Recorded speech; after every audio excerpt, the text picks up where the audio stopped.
The first thing I saw when I woke up was 41 missed calls from my husband.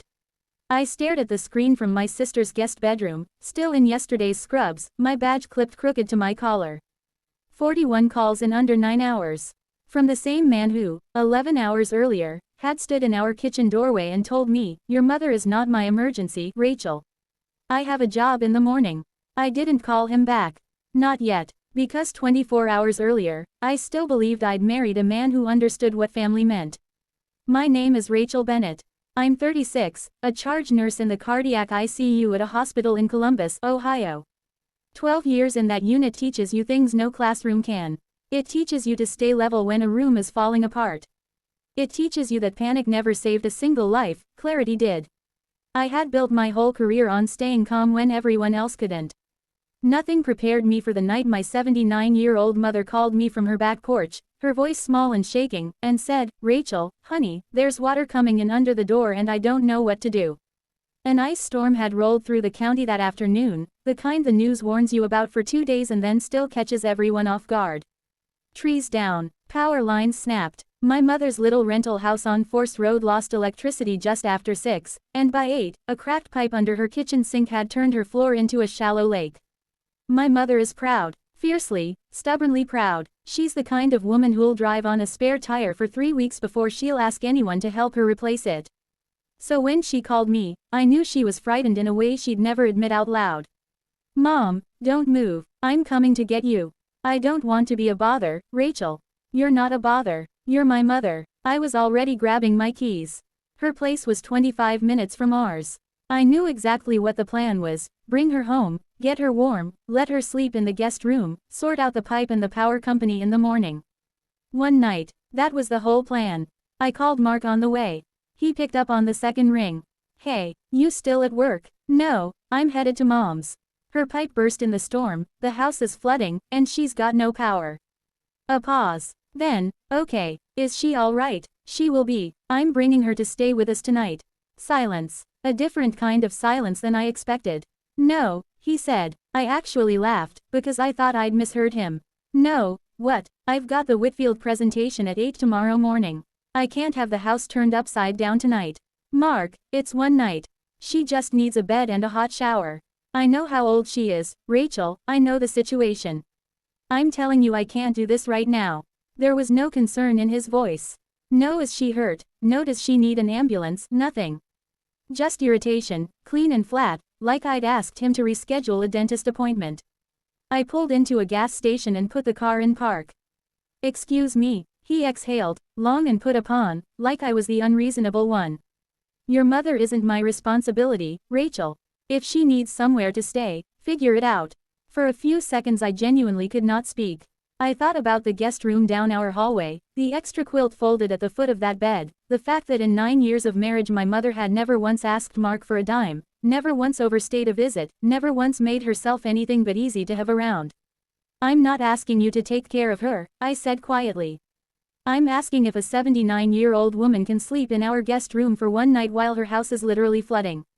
"Absolutely not." Something in my chest went very still and very quiet, the same stillness I get in a code, right before I start moving.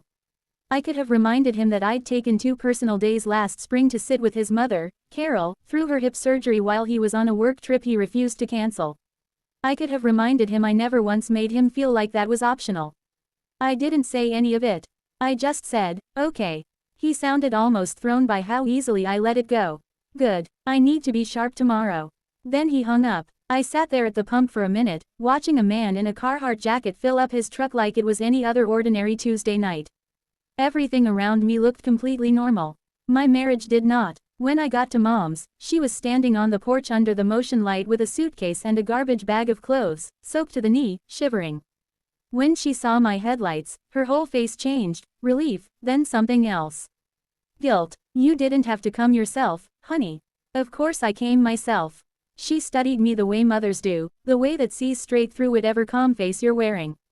"Did Mark mind? He's got an early morning." "It's fine." I didn't tell her what he'd actually said. I wasn't about to let her carry that weight on top of a flooded kitchen and a dead furnace. At my sister's, since going home with Mark in that mood felt like walking into a second storm, I got Mom settled with dry clothes and her blood pressure medication and a cup of tea she barely touched. She held my hand at the edge of the bed. I'm sorry for the trouble, Rachel. Mom, you are not trouble. Don't ever say that to me again. Her eyes filled, and I hugged her longer than I meant to. I didn't sleep that night. Not because I was furious, though I was, but because I kept replaying every year of my marriage where I'd said yes when everything in me wanted to say no. Every time I'd told myself that's just what marriage costs. Every time I'd quietly picked up something Mark dropped without ever asking him to pick up anything of mine. By sunrise, I understood something I'd been avoiding for a long, long time. Sacrifice was never the problem. One-sided sacrifice was. At 6:48 a.m., my phone started buzzing against the nightstand. Mark. I let it ring. It rang again, and again. By the time I finally looked, the screen read 41 missed calls, and under it, a single text. Rachel, please call me. I need you. Now. I read it twice. The woman who had spent the night making sure her mother had somewhere safe and warm to sleep felt something settle over her that was almost eerily calm. Because whatever had happened back at that house, David, no, Mark, wasn't calling to tell me my mother wasn't his problem anymore. He was calling because, suddenly, he needed something from me.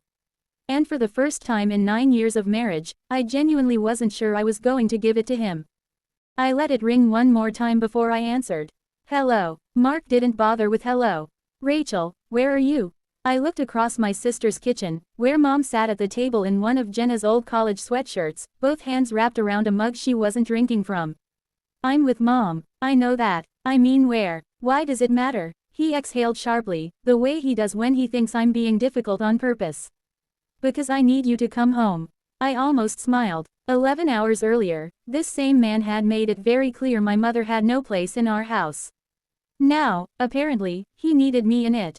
What happened, Mark? It's my mom. Carol's got a problem. I sat back. Is she hurt? No, she's fine, physically. There was a fire. A small one. Space heater in the den, some kind of short. The fire department came. Nobody's hurt, but half the living room's gone and there's smoke damage through the whole first floor. The insurance adjuster can't even get out there until Thursday. I glanced at my mother. She'd gone very still, listening. Where's Carol now? At a neighbor's. Temporarily. A pause. I need her to stay with us. Just till we figure out repairs. I said nothing. Rachel, did you hear me? I heard you. I kept my voice level, the same voice I use with a family in a waiting room when I have to tell them something they don't want to hear. Mark, didn't you tell me last night that my mother wasn't your responsibility? Silence on the line. That's different, Rachel. How is it different? Explain it to me. I'd genuinely like to understand. My mom has nowhere else to go. Neither did mine. Last night, in an ice storm, with a burst pipe. That's not fair and you know it. No, I said, it's exactly fair. I'm just repeating your own words back to you. He got defensive fast, the way people do when they hear themselves and don't like the sound of it. I was stressed last night, Rachel. It's not that deep. It was deep enough that you used the word responsibility. Very specifically. He didn't answer that. I let the silence sit there instead of rescuing him from it, a habit 12 years of nursing had trained into me. Never fill the silence for someone who needs to sit in it. Finally he said, quieter, I need you to help me figure this out. There it was. Help. I'd helped him with Carol's hip surgery. I'd helped when his transmission blew and he was between paychecks. I'd helped cover the mortgage the 2 months his commission checks came in short. I had never once made any of that a negotiation. But when I needed one night, for my own mother, it had turned into a referendum on whose family counted. Where's your mother staying right now, exactly? I asked. At the Hendersons, next door. Just for today. Then she's safe for the moment. Rachel, I need an answer. You'll get one. After I take my mother home and see what's actually salvageable at her place. This can't wait. It's going to have to. He went quiet again, and when he spoke next, his voice had an edge I didn't recognize. You're punishing me. No, Mark, I'm doing exactly what you told me to do last night. I'm figuring it out, on my own timeline. I hung up before he could answer. My mother was watching me with an expression I couldn't quite read. You don't have to rush home because he's upset. I know. Then why are you still shaking? I looked down at my hand and realized she was right. It was trembling slightly, the adrenaline finally catching up to 12 hours of holding it together. I set the phone face down on the table. Because I think I'm about to find out something I've been avoiding for a long time. She reached over and covered my hand with hers, the way she used to when I was small and scared of thunderstorms. Then find out, she said. Before you decide anything. We spent that morning at Mom's house with a wet vac and 2-box fans, hauling out a ruined section of baseboard and calling a restoration company that couldn't come until Friday. It was slow, unglamorous work, and it was strangely calming, something I could actually fix with my hands, unlike the thing waiting for me back home. When I finally pulled into my own driveway that afternoon, the house looked exactly like it always did. Same wreath on the door, same crooked porch light Mark kept promising to replace. But walking through the front door felt like stepping into someone else's life. Mark was at the kitchen table, and he looked terrible, unshaven, dark circles, the collar of his shirt still creased from yesterday. "Where have you been?" he said, standing too fast. "Fixing my mother's kitchen." "How's Carol's house?" "Bad. Insurance is going to take weeks." "Who's covering the interim costs?" "The hotel, the cleanup." He hesitated just half a second too long. "I don't know yet." That hesitation snagged on something in my brain, the same instinct that flags a lab value that's technically in range but somehow still wrong. I looked past him and noticed, for the first time, a small stack of envelopes tucked half behind the coffee maker. Return addresses I recognized, a credit card company, then another, then something from a debt consolidation service I'd never heard of. "Mark, what is this?" He moved fast, faster than a man who'd had no sleep should move, and slid the stack toward himself. "It's nothing. Just mail." "It's not nothing if you're hiding it behind the Mr. Coffee." His jaw tightened. "It's not your business." I stood there in my own kitchen, in the house whose mortgage I'd never once missed a payment on, and felt something crack quietly open in my chest. "My husband's finances," I said slowly, "are not my business." That's exactly what you meant." I thought about the 38, no, 41, missed calls. About Carol's burned living room. About the fact that Mark hadn't said one word yet about money, only about space. And I understood, with a clarity that felt almost clinical, that Linda's, Carol's, house fire wasn't actually the whole story here. Something bigger had been building under the surface for a long time. And I had a sinking feeling my husband had been counting on me never asking the right question about it. That evening, I found out the fire wasn't the real emergency at all. The real emergency had been sitting in our house for over a year, quietly getting worse, hidden behind unopened envelopes and a closed laptop. Mark tried to wave it off at first. We sat across from each other at the kitchen table, the stack of mail between us like evidence at a trial neither of us wanted to be at. "It's under control," he said. "I'm handling it." "How much, Mark?" He looked at the table. "It's complicated." "How much?" He rubbed his hands over his face, the way he does when he's about to say something he's rehearsed but still hates saying out loud. "About 52,000. I didn't say anything for a moment. 12 years in a cardiac ICU teaches you not to react with your face, no matter what a monitor tells you. $52,000. Give or take. Credit cards. Some. Personal loans. Yeah, a couple. Anything else I should know about?" He didn't answer, and that silence told me there was more, the same way a patient's silence tells you where it actually hurts. "How long have you known this was this bad?" "It's not that simple, Rachel.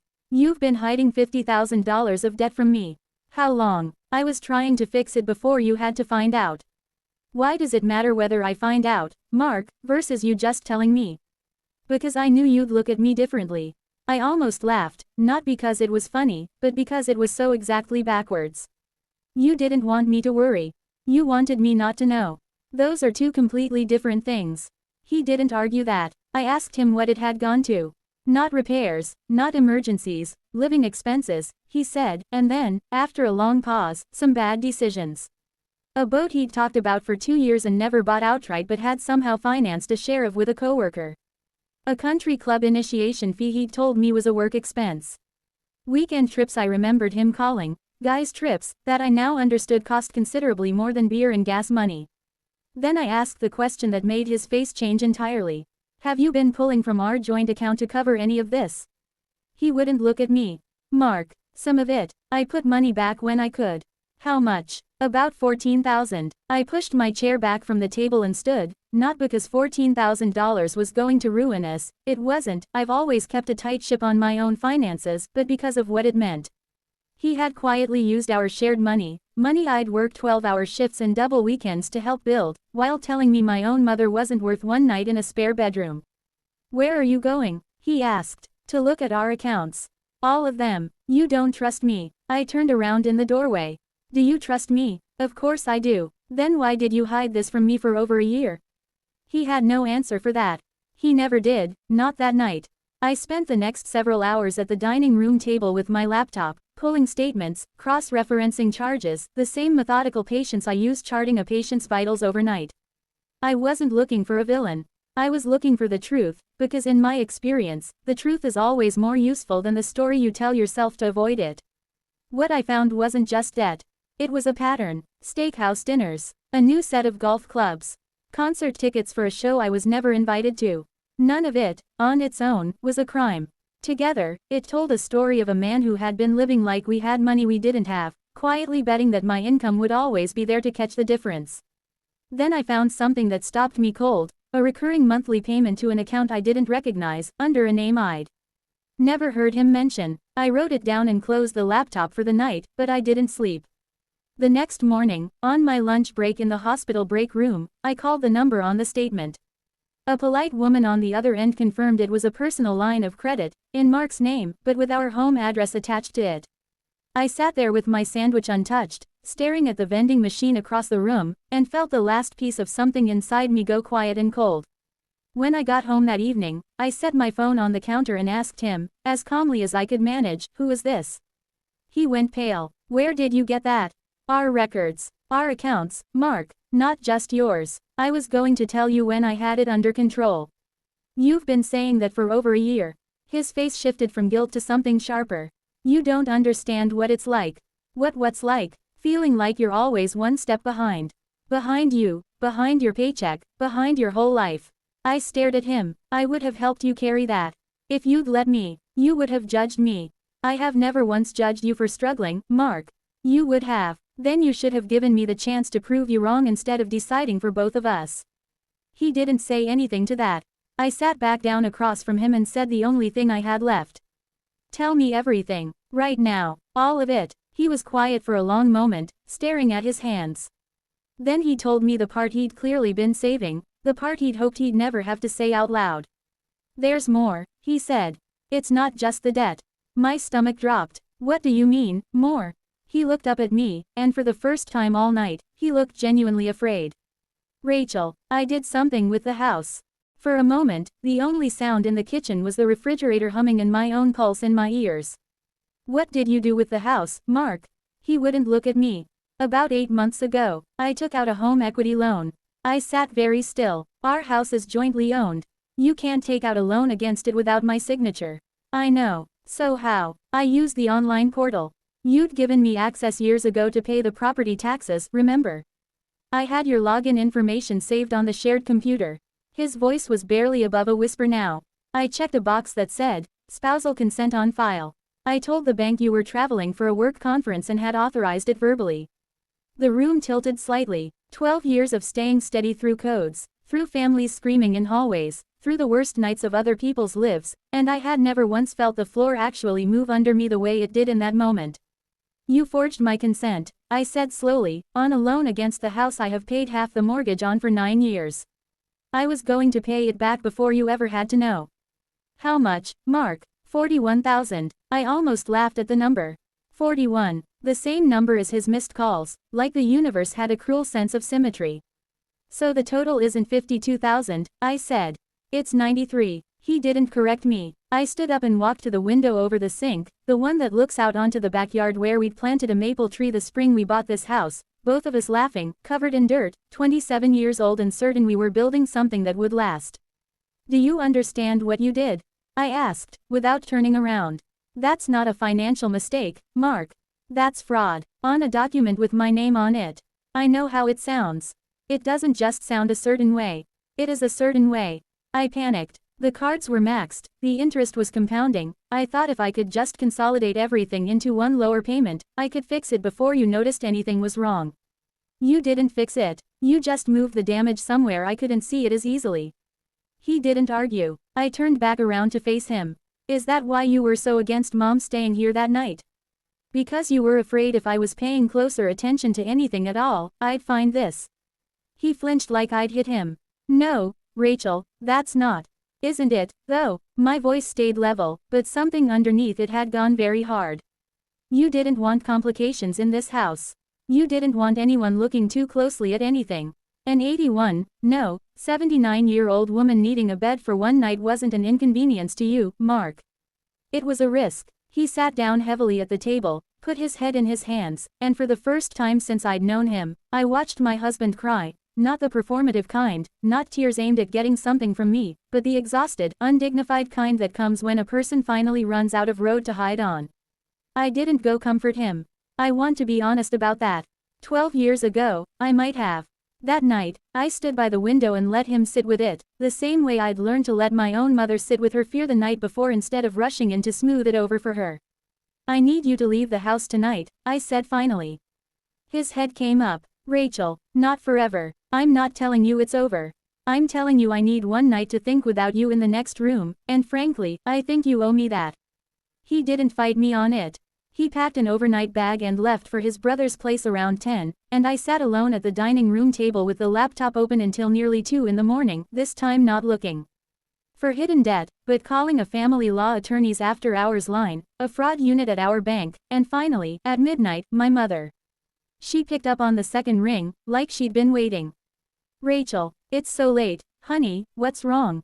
I told her everything, all of it, the debt, the loan, the forged consent. She was quiet for a long time on the other end. Rachel, she finally said, I need to tell you something, and I should have told you a long time ago. Something in her voice made my whole body go cold. What is it, Mom? I think I've known something was wrong with Mark for almost a year now. And I didn't say anything, because I didn't want to be the reason you started questioning your marriage. I sat down slowly at the table. What did you know? She took a breath, and what she told me next changed the way I understood everything that had happened between us, not just that week, but for years. About a year ago, my mother said, Mark called me. Just once. He'd had a couple of drinks, I could tell. He told me he felt like he was drowning, and that he didn't know how to tell you without you losing respect for him. I gripped the phone tighter. And you never told me. He begged me not to. He said he was going to fix it himself before you found out. I believed him, Rachel. I thought I was helping him find his footing quietly, the way you help a man save face. I didn't know it had gotten to this. Her voice cracked slightly. I didn't know about the loan. I swear to you, I didn't know about that. I believed her. My mother has many faults, but lying to protect herself has never been one of them. I should have told you, she said. I was wrong to think silence was kindness. You were trying to protect a marriage you thought was worth protecting. I was trying to protect my daughter from a hard truth. That's not the same thing, and I'm sorry. We stayed on the phone until nearly 3 in the morning. I didn't sleep at all that night, but for the first time in days, I didn't feel like I was drowning either. I felt like I was finally standing on solid ground, even if the ground was cracked straight down the middle. The next 6 weeks were not cinematic. There was no single dramatic confrontation that fixed everything, and there was no single moment that ended it, either. There was a fraud investigator from our bank, who confirmed in writing that consent had been falsified on the home equity loan, a finding that gave me every legal option in the world, including ones that would have ended Mark's financial life as thoroughly as he'd nearly ended our marriage. I didn't take all of them. I want to be honest about why, because it wasn't forgiveness, not yet, and it wasn't weakness either. It was strategy, the same kind I use in a crisis. You don't act from anger, you act from clarity. I met with the attorney. I had the loan formally disputed and reversed, with Mark's signature this time, on paperwork acknowledging exactly what he'd done.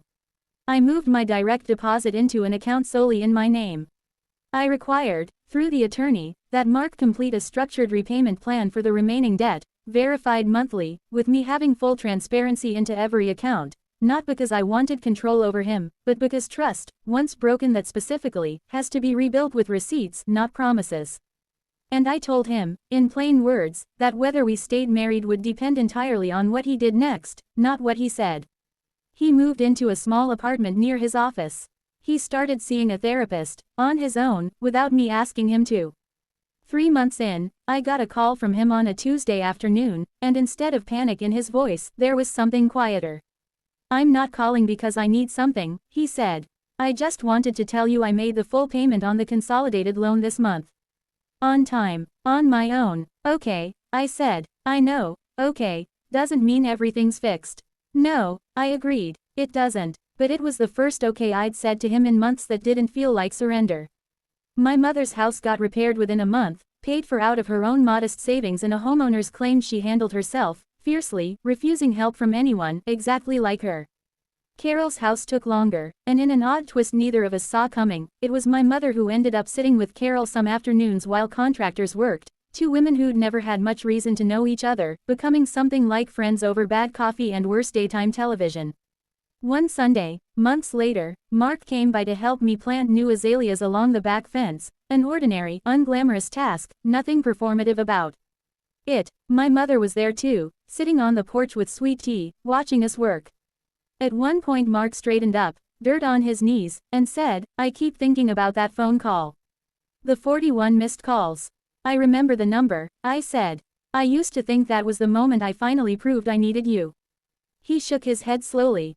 "It wasn't. It was the moment I finally showed you exactly who I'd let myself become." I didn't say anything right away. I just kept working the soil around the roots of the next plant, patient, careful, the way you handle anything you're hoping will actually take root. The real turning point, I finally said, wasn't the 41 calls, Mark. It was the one word I said back. Okay, not because I was giving in. Because I'd finally stopped needing your permission to protect the people I love. We didn't get some perfect ending wrapped in a bow that afternoon. Marriages that survive real betrayal rarely do. What we got instead was slower and more honest. Separate accounts that stayed separate, a therapist he still saw every other week, a mother-in-law relationship with my mom that he had to rebuild one small gesture at a time, and a wife who had finally learned that loving someone and protecting yourself were never supposed to be in competition in the first place. My mother still tells people, when it comes up, that the ice storm was the best thing that ever happened to our family, not because of what it broke, but because of what it finally forced into the light. And me, I think about that night less as the night my marriage nearly ended, and more as the night I finally understood something I should have known all along. The people who truly love you don't make your family a negotiation. They don't wait for a crisis to remember you're worth showing up for. Sometimes the quietest word you'll ever say, just okay, isn't surrender at all. It's the exact moment you stop asking someone to see your worth, and start living like you already know it.